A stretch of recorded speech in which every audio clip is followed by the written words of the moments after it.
Katakan kalau RM20 sekeping design, sehari kita cari 5 orang. Kita dah dapat RM100 sehari.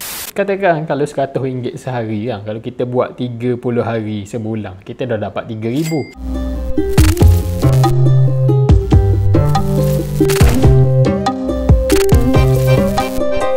Hai, Assalamualaikum warahmatullahi wabarakatuh. Bertemu lagi kita dalam video yang seterusnya, dan untuk hari ini aku nak buat satu sharing sikit macam mana kita nak buat duit di rumah dengan jadi freelancer. Maknanya kita hanya bekerja daripada rumah lah. So ini adalah step by step dia, macam mana kita nak bermula, apa yang perlu ada, apa semualah. So sebelum tu, kepada korang yang baru jumpa video ni ataupun channel ni, jangan lupa untuk subscribe, sebab aku ada banyak buat video berkenaan dengan cara buat duit secara autopilot, cara buat duit dengan YouTube, dan banyak lagi lah. Bagi korang yang belum tahu lagi apa itu freelancer ni, dia macam secara orang kata apa, bahasa kasarnya buat kerja sendirilah.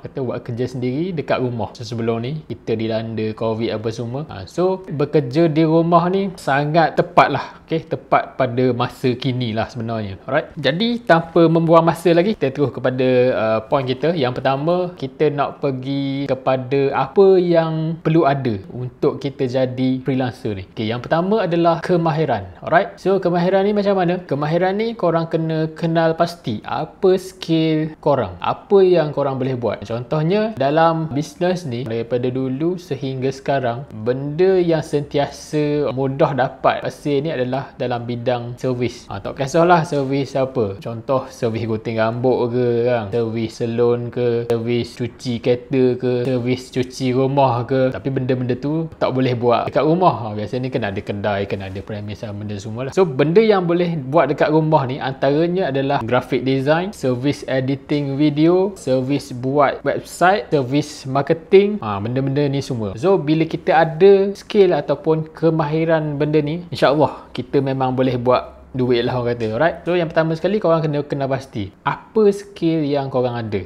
ataupun servis apa yang korang nak buat. Contoh kalau macam korang cakap aku tak ada, aku tak pandai lah nak buat design ke, nak edit video ke. Mungkin korang fikir macam tu kan. Tapi sebenarnya jangan bimbang, sebab benda ni kita boleh belajar. Okay? Kita boleh belajar dalam masa yang tak lama pun sebenarnya, kalau kita tahu cara dia macam mana. Kalau ikutkan nak belajar ni, banyak sumber sebenarnya kita boleh belajar. So dekat mana nak belajar skill ni semua ataupun kita punya kemahiran ni, first sekali kita boleh rujuk dekat YouTube lah. Kita ambil satu contoh. Kita nak buat bisnes berkenaan dengan graphic design. Tak perlu ambil banyak-banyak, pening sekejap lagi. Kita ambil graphic design dulu. First sekali, dekat mana kita nak belajar? Kita belajar dekat YouTube lah. Macam aku sendiri pun, sumber aku memang banyak dekat YouTube sebenarnya untuk graphic design ni. Untuk membantu korang mendapatkan design yang cantik dalam masa yang cepat, korang boleh guna template je. Template ni korang boleh dapat dekat website freepik.com. So dekat freepik.com ni, okay, korang boleh tengok dekat sini. Website ni kita boleh subscribe. Okay, dia ada package-package dia. Tapi kalau kita nak masuk secara percuma pun, memang boleh download dah dekat dalam tu. So boleh tengok dekat ni. Contohnya kita nak buat design berkenaan dengan minuman punya poster. Okay, kita tulis je drink poster macam ni. Boleh tengok dekat sini. Banyak dia keluar berkenaan dengan design minuman punya ni lah. So sebenarnya dalam Freepik ni, dia ada yang percuma dan dia ada yang berbayar lah. Kalau macam korang subscribe, lagi banyak lah template yang korang boleh dapat tu. So untuk free pun sebenarnya boleh dah untuk kita start buat kita punya bisnes ni kan. Bila korang dah tahu dekat mana ni nak cari sumber, dekat mana nak belajar ni, seterusnya korang perlu ada apa? Yang tadi adalah kemahiran. Okay, yang kedua adalah equipment. Equipment ni first kali korang kena ada laptop lah untuk buat freelance punya kerja ni. Yang kedua kena ada internet. Dan satu lagi software lah. Software untuk kita buat editing ni, untuk kita buat design. So macam aku guna Adobe Photoshop. Adobe Photoshop sebenarnya dia berbayar. Yang package aku beli baru ni, dia ada promosi. Aku dapat RM28 sebulan. Setakat ni paling murah lah yang aku jumpa promosi tu, sempena hujung tahun kot. So korang boleh check balik dekat website adobe.com tu. Kalau macam harga dia RM28, mungkin boleh ambil cepat-cepat lah kot, sebab mungkin lepas ni dia akan naik rasanya harga tu. Tapi kalau korang rasa macam nak bermula dulu, macam baru-baru nak bermula, aku cadangkan guna yang trial dulu, ataupun nak crack pun boleh juga. Tapi aku tak cadangkan sangat lah untuk guna crack ni, sebab kalau macam software crack ni, katakan kalau korang cari dekat internet tu kan, dia potensi untuk korang kena hack tu memang tinggi lah. Sebab kadang-kadang ni kita kita tak tahu website yang upload software crack tu sama ada dia betul-betul bagi software tu ataupun dia ada udang sebalik batu. Kadang-kadang ada hacker ni dia letak benda dalam folder tu. So risiko dia agak tinggi lah kalau kita nak guna software crack ni. Tapi kalau korang nak cari juga, mungkin korang boleh cari dekat Shopee ke kan. Boleh cuba lah cari. Aku tak sarankan sangat lah kalau guna software crack ni. Okay, tapi kalau untuk baru bermula, cuba dulu sebab kita nak belajar kan. So kita dah ada kemahiran, kita dah tahu macam mana kita nak cari. Okay, yang kedua, kita ada equipment, kita ada internet, kita ada software. Next pula kita kena buat portfolio. Portfolio ni untuk kita buat marketing lah. First kali kita kena create Facebook page lah. Tak kisahlah sama ada kita nak guna Facebook page ke, kita nak guna Instagram ke, kita nak guna apa lagi, TikTok ke. Dia satu platform untuk kita buat marketing. Maknanya dalam platform tu, Facebook, TikTok, Instagram, dalam tu kita letak kita punya hasil kerja kita. Okay, mungkin kita tak ada lagi macam hasil kerja apa semua kan. Cara untuk dapatkan hasil kerja dengan testimoni mudah saja. First kali kita buat design secara percuma dulu untuk 5 ataupun ke 10 orang. Kita minta dia punya gambar produk tu, lepas tu kita buatlah design. Itu adalah proses untuk kita belajar macam mana kita nak berurusan dengan klien, macam mana dia punya timeline, macam mana jangka masa, lama mana design yang kita nak buat tu. So dari situ kita boleh belajar. Sebab kalau kita nak ambil duit terus, dia akan jadi isu sikit lah.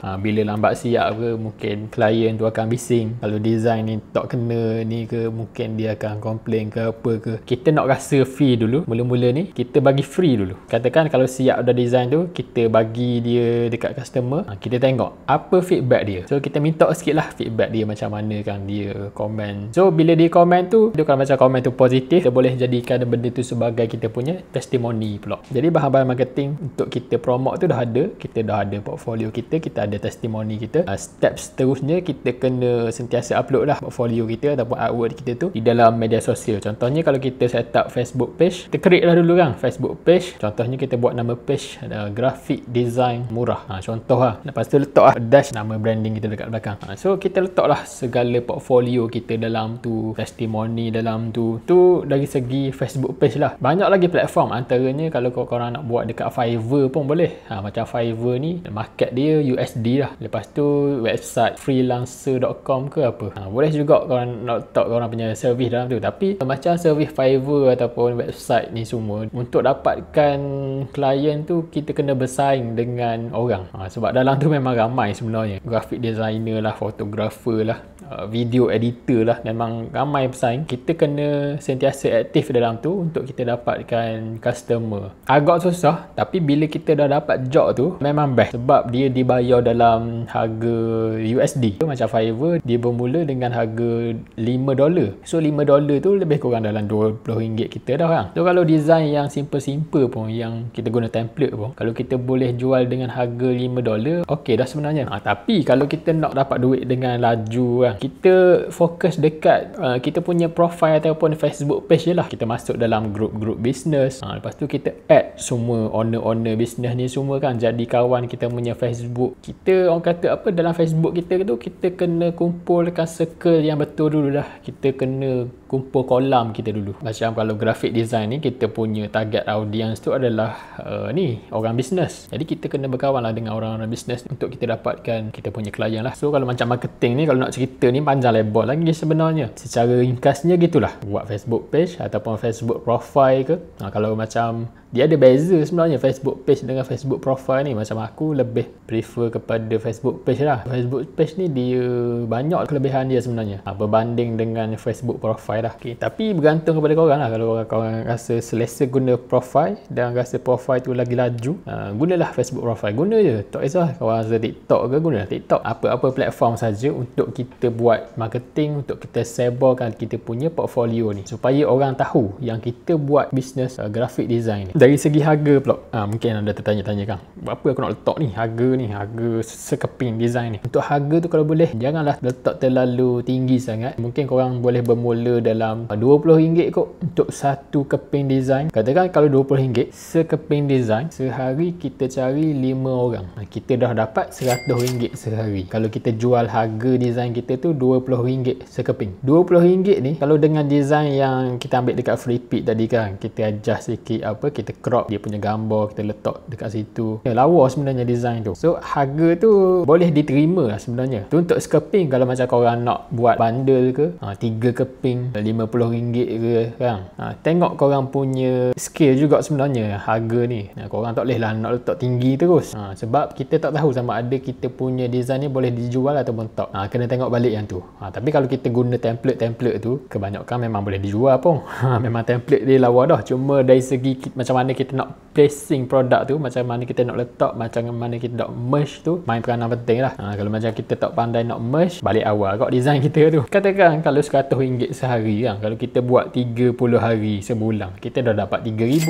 Tapi kena kerja setiap hari lah. Setiap hari kita kena buat dalam 5 design. Kalau ikut kan kena kerja keras jugalah. Mana kata hari Minggu tu tak ada cuti. Tapi kalau macam sehari korang boleh buat 10 design, bolehlah cuti hari Minggu. Sebenarnya benda ni memang boleh diukur sebenarnya. Kena tengok kemampuan korang. Macam korang mampu buat 10 design sehari, lagilah banyak korang dapat. Ataupun sehari korang boleh buat 15 design. Nampak macam banyak 15, betul ke boleh buat 15 ni? Boleh je sebenarnya boleh buat 15 design sehari kalau kita tahu macam mana cara dia. Salah satu cara ni kita guna template tadi lah. Cara kita simple tapi hasil kita tu luar biasa.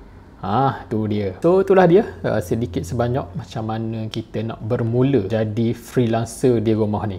Kamera aku tiba-tiba habis bateri dah. Aku rasa sampai di situ aja kot untuk video kali ini. Tiba-tiba tukar green screen gini je belakang lah. Jadi selamat mencubalah kepada korang yang nak cuba tu. Sehingga bertemu lagi dalam video seterusnya. Assalamualaikum.